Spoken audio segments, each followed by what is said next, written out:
I'm Elizabeth, 32, standing in the living room of my childhood home, the air thick with tension. I felt my heart shatter into a million pieces. Just moments ago, I discovered that my entire family had planned a secret vacation to the Maldives without me, using the money I'd lent them under false pretenses. The shock and betrayal were almost too much to bear. Growing up in a small town in Vermont, I always thought we were a close, knit family. My parents, Henry and Carol, ran a local bookstore. Henry was a gentle, spoken man, but he always seemed to side with my siblings when it came to financial matters. Carol was more controlling, always making decisions without consulting me. I have an older brother, Jake, 36, who was always full of big ideas but never seemed to follow through. And a younger sister, Lily, 29, who flitted from one passion project to another, constantly in need of financial support. I was the responsible one in the family. While Jake was off chasing his get-rich, quick schemes and Lily was changing careers every few months, I worked hard at my job as a software engineer. I climbed the corporate ladder, sacrificing my own dreams and desires to help my family whenever they asked. A few years ago, I met Daniel at a tech conference. He was kind, smart, and saw right through my family's dynamic. On our third date, when I canceled our dinner plans because Jake needed help moving out of his apartment after a failed business venture, Daniel gently asked me if I realized I was enabling their dependency. I brushed off his concerns, believing that family always came first. Last Christmas, Daniel proposed after 2 years of being together. I was over the moon and immediately wanted to announce our engagement at our family's Christmas gathering. I was convinced that this would be a turning point for our family, that they would be happy for me, and that our relationship would finally improve. In the weeks leading up to Christmas, despite my tight budget as we were saving for our future home, I went all out on gifts. I got my parents a high-end espresso machine to replace their old one. For Jake, I found noise, canceling headphones to help him focus on his so-called work. And for Lily, I bought a professional-grade camera as she'd recently shown an interest in photography. 2 weeks before Christmas, I called my mother to coordinate my usual role in the holiday preparations. "Don't worry about coming early this year, dear," she said, her voice sounding strange. "Your father and I have everything under control." This was highly unusual, as I'd always arrived a few days before to help with cooking, cleaning, and decorating.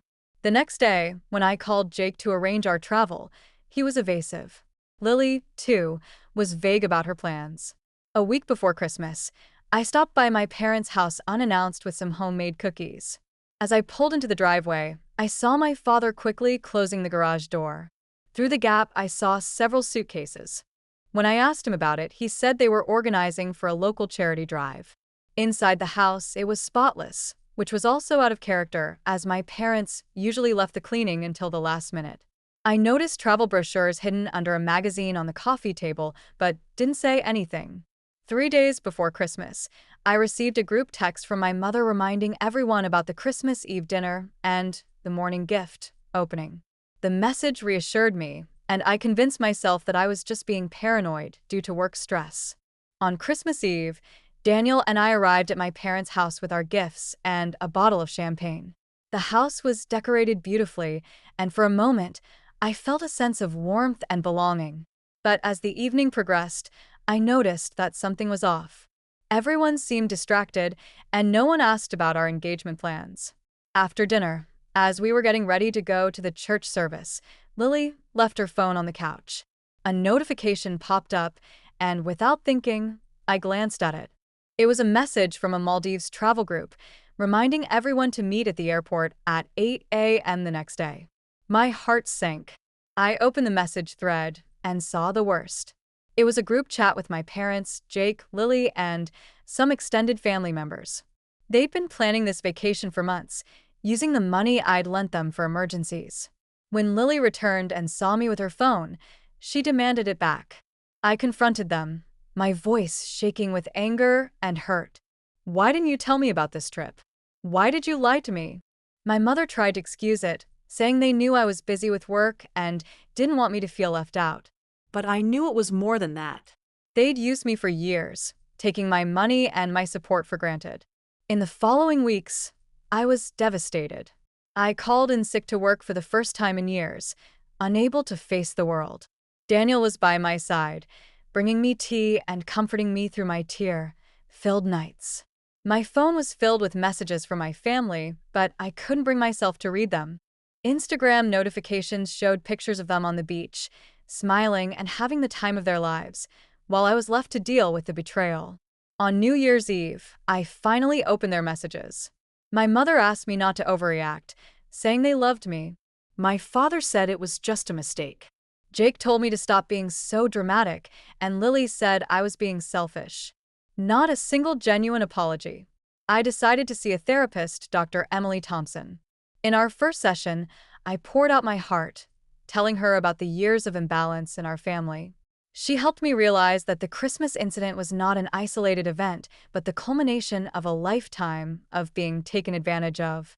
As January rolled around, I started to see things more clearly. I calculated that I'd given my family over $80,000 since I started working full-time. That money could have been used for a down payment on our house, or for my own education and personal growth. When my family returned from their vacation, my mother called, leaving a voicemail scolding me for my silent treatment. A few days later, Jake texted me asking for another loan. This time, I said no. The barrage of texts and calls that followed was filled with anger, guilt, tripping, and disbelief. But I stood my ground.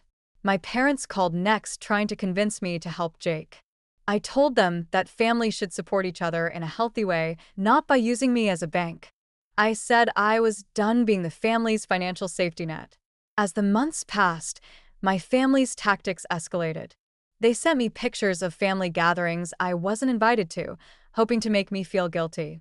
But I held firm. I focused on my relationship with Daniel, my friends, and my own well-being.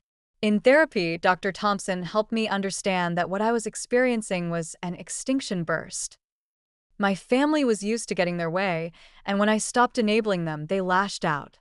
But eventually things started to change. By August, the intensity of the backlash started to fade. Jake got a steady job at a local factory. Lily found a part-time job at a coffee shop and started taking online courses in graphic design. My parents downsized their bookstore and started living more frugally. As summer turned to fall, I felt a sense of relief, mixed with grief. I was relieved that the constant drain on my finances and emotions had stopped. But I grieved for the family I'd always wanted but never truly had. Now, a year later, Daniel and I have saved enough for a down payment on a small condo. Our new holiday traditions are centered around our chosen family, our friends who value and support us. I've learned that setting boundaries is not selfish, it's necessary for self-preservation. I'm no longer the family's 18. I'm just Elizabeth, a strong, independent woman who has finally found her own happiness. Have you ever had to make a difficult decision to protect your peace and self-worth? Did it lead to unexpected growth or healing? I'd love to hear your experiences in the comments below. And if this story resonated with you, please hit that like button and subscribe for more stories about finding strength through life's challenges. Remember, sometimes the hardest choices become our greatest blessings. Thank you for being part of this journey with me, and may you find the courage to create the life and relationships you truly deserve.